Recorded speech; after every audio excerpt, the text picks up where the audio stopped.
Hello! Good day, everyone. My name is Cromwell T. Galario, a father of two little girls named Tony and Cassie, and my wife, Girlie. Today, I would like to share with you a story of their favorite bedtime story, entitled Hansel and Gretel. Hansel and Gretel. Once upon a time, there lived a woodcutter and his wife. Their early days were lived in blessed in a small wood cottage with their two children, Hansel and Gretel. These two children grow up to be wise beyond their years. Hansel was smart, soft, and charming, where Gretel was poetic, cautious, but quick-witted. The two children loved to skip stones in the lake half a mile over. Hansel and Gretel spent most of their time finding the perfect, flattest skipping stones. Their collection of stones was large, as they spent more time collecting than actual skipping the rocks. Over time, they had acquired a strange companion, a bird, who would steal their stones and hide them in various places all over the land. Though Hansel and Gretel knew not why. At the peak of their childhood, a great famine struck the country where Hansel and Gretel lived. It left the rich secluded from the middling and the poor classes. The merchant class fought to survive, and the poorest of the poor plummeted into utter starvation. The woodcutter and his wife, along with Hansel and Gretel, eventually struggled to stay fed. The recurring moments of starvation gradually caused the woodcutter's wife to go through selfishness. One evening, after Hansel and Gretel had been tucked in bed, the woman approached her husband. "We must survive the coming winter. We must," she started. "We cannot feed everyone in this small house. We cannot." "Well, what are we to do?" the woodcutter asked. "We must leave the children alone in the wooded forest. The way we will only have to feed ourselves," she replied. "If we leave them there, they will surely starve," he cried. "And if we keep them there, and if we keep them here, we will all surely starve," she replied. Little did the woodcutter and his wife know, Hansel and Gretel had been listening to their whole conversation. "Our mother does not want us anymore," Gretel wailed. "Shh, Gretel. Father will not allow her to get rid of us," Hansel replied, attempting to calm Gretel down. "Oh, but what will father do once we are left alone with our mother?" Gretel asked.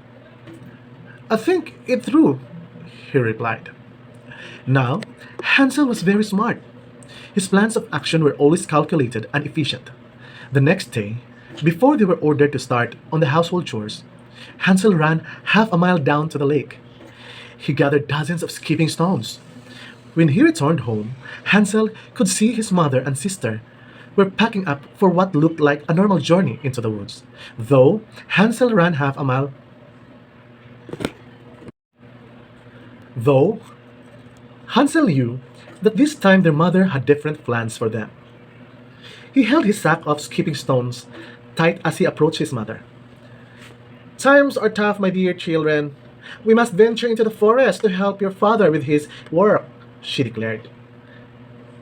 But both children started. "No buts!" their mother scolded. And so, Hansel and Gretel and their mother journeyed into the thick wooded forest. It was as eerie as thick fog on a stormy night. The sky was dark gray, and the trees were black and gloomy. Luckily, Hansel had remembered to drop the shimmering stones on the ground every few feet, so that they could follow them back on their return home. "Hansel, what is that you think you're up to?" their mother shouted impatiently. Mother, look at those squirrels in the trees. I swear they are dancing as if they are fit for the ball," Gretel called, using her quick wit into an order to distract their mother. Gretel knew exactly what Hansel was up to. She pieced it up together as she watched her mother's face crunch up. "Where? I saw no squirrels. I see no dancing," their mother exclaimed, now confused and distracted, giving Hansel time to catch up. "Oh, hurry up! We only need to travel a little bit farther," their mother grumbled. Where are we going, mother? Hansel asked. With no response, the children's worst nightmares were confirmed. Their mother was going to leave them in the forest. Hansel dropped another rock. Gretel heard it fall.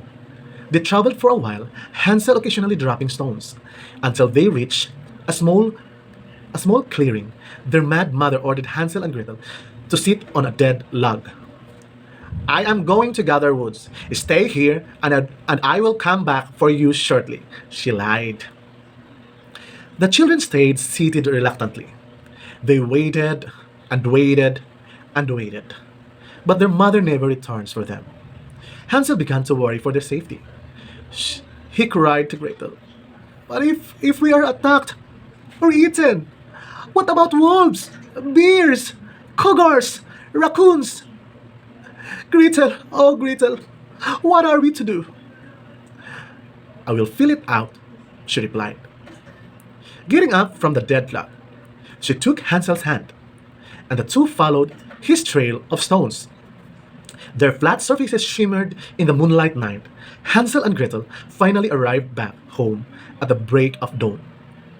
However, they were so tired that both immediately fell asleep right in front of their cottage door.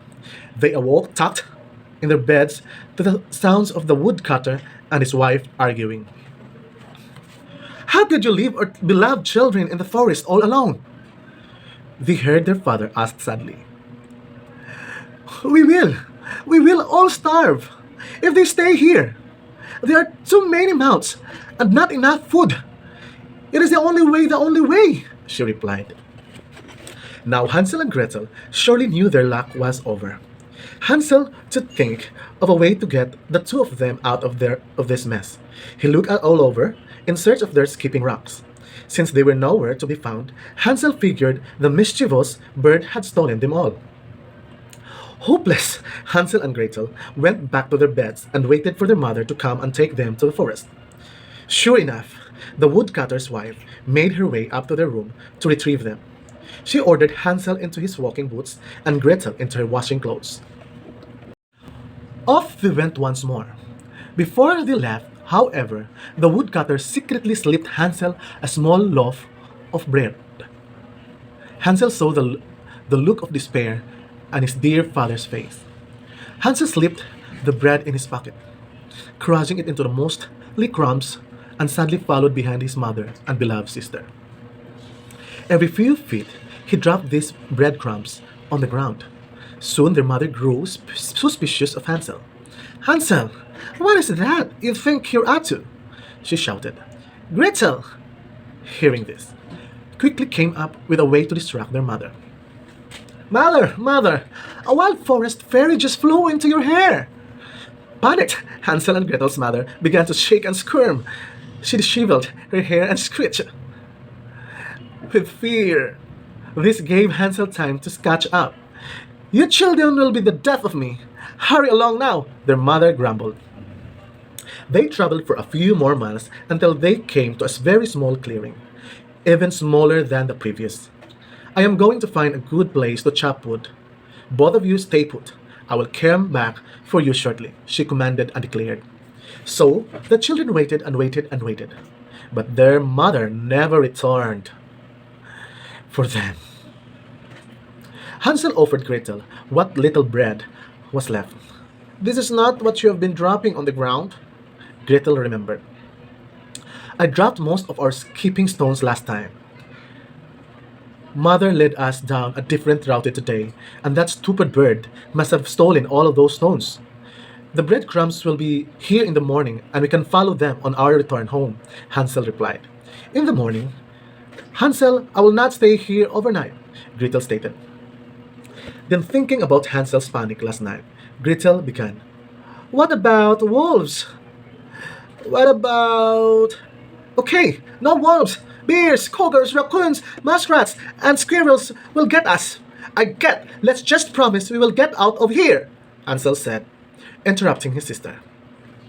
They promised each other and then relaxed in every small glade, resting their feet and playing kissing games. Suddenly, their noses were filled with an oddly sweet aroma. The children followed the wonderful scent. It grew stronger and more delicious. Mouths dripping with drool, Hansel and Gretel finally reached it. In front of their eyes and noses sat a house made entirely out of most delicious sweets. The roof was coated with fluffy white icing. Pink, sticky syrup drizzled and dripped along the sides of the dark chocolate exterior. A gumdrop door frame was sopping and sparkling icing sugar. A fruity milk chocolate river flowed under a gingerbread bridge that led them to a gingerbread door, and a lollipop garden sat in front of a large crystallized sugar window. Hansel and Gretel stood stunned for a moment, and then, without caution or hesitation, they ran to the house and began stuffing their faces full of candy. What little pretties have come to my house today? Screeched an odd voice. Hansel and Gretel stopped short and stared at one another. Each was messy and covered in candy. Ugh! They whispered, shouted in unison. Oh, two little ones to enjoy! The voice screeched again. Hansel and Gretel turned and stared at a very small woman with scraggly hair wearing a long pink dress. She was very strange looking and smelled quite funny, and a little too sweet. The old woman then invited Hansel and Gretel in her house. There's more candy in here! Fresh candy, my sweet! She called them. Motioning them inside the house, Hansel immediately ran into the candy house despite Gretel's cautious protest. After a while of standing outside, the old woman popped her jug-toothed head out from the little house and beckoned Gretel. Come in, my, you are very pretty. With this alongside her idea of Hansel stuffing his face in the interior of the house, Gretel eventually followed inside. When Gretel entered the house, she immediately heard the gingerbread door shut heavily behind her. Boosh! She turned around and noticed the entire inside of the candy house was made of solid steel. Inside the house were bags and bags of brilliant gold coins. Gretel whipped her head back, about to see that Hansel was locked up in a cage hanging directly over top of a boiled pot of water. This woman has no woman at all. She was an evil witch. Now, go sit at the table, little pretty. The evil witch commanded Gretel. Help me slice up those chops. We are going to fatten him up, she exclaimed excitedly, pointing over to Hansel. Now, Gretel understood the evil witch's plans. She had used her candy house to lure them inside so that she could eat them up to her dinner. Gretel thought all hope was lost as she sat at the large metal table slicing meat. She sobbed and sliced. She sliced and sobbed. Gretel filled 3 large buckets full with fatty foods for the old woman to cook in her large boiling pot. Poor Hansel sat anxiously, thinking of a way to escape. He watched as Gretel threw the scraps and bones into a separate pile beside the buckets of sliced meat. Suddenly, Hansel was struck with a brilliant idea. He started to cough violently in an attempt to attract Gretel's attention. Oh, quit your hawking! You best not be sick if I am going to snack on you! The evil witch shrieked. All that commotion caused Gretel to look up in Hansel's direction. He motioned her to distract the evil witch. Seeing her poor brother's desperation, Gretel scoured her brain for a way to distract the evil witch. After a moment of thought, Gretel cried and dropped her knife. Oh my! What do you think you're doing? Get back to work! The evil selfish witch shrieked once more. I think I saw a dragon inside. Dragon outside! Gretel cried, convincingly. Hansel held back laughter since Gretel's claims were getting a little more and more ridiculous. A dragon, you say? The evil witch questioned. Oh goodness, that was most definitely a dragon I saw. Will surely burn down the forest with its fiery breath, and then your candy house will be revealed to all the grown-ups in the land, Gretel declared. How will you ever catch children if your candy house is not secret to the grown-ups? Who can no longer smell the sweetness of that candy? Gretel questioned, her voice sweet as syrup that dripped from the roof. With this, the evil witch unlocked the steel and gingerbread door and ran outside in search of the supposed dragon. Hansel quickly motioned Gretel to hand him one of the bones lying in the scrap pile. Gretel held up a large bone, but Hansel shook his head. She held up a thick bone, but Hansel shook his head, and then from the bottom of the pile, Gretel found the tiniest bone of all and brought it over Hansel's cage. For she knew what he would be using it for. He told her his plans, just in time for them to hear the evil witch hassling back. Just as Gretel sat down at a large metal table, the evil witch stormed in a house, looking puzzled. Well, no dragon outside.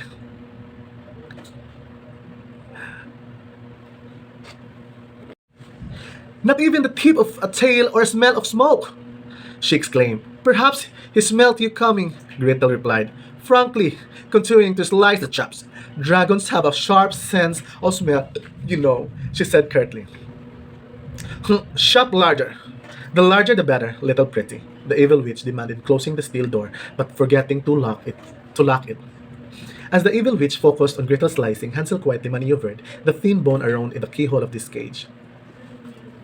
Slowly and quietly, Hansel removed the bones and waited patiently for his plans to unfold.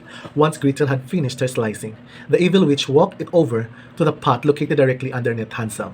Well, what are you waiting for, little pretty? Help me get this food in the pot, the evil witch ordered Gretel. Hmm, that pot doesn't look quite hot enough, Gretel said. I will dip your little feet in and we can check. The evil witch sneered. How can you trust that I will say it is not enough? It is hot enough. I will surely lie and then food will never be cooked for my brother to eat, Gretel replied. The evil witch furrowed her brow and looked from the pot to Gretel's back again. Oh, I suppose you're right. Stay there. I will check to see if the water is almost at a boil. The evil witch huffed.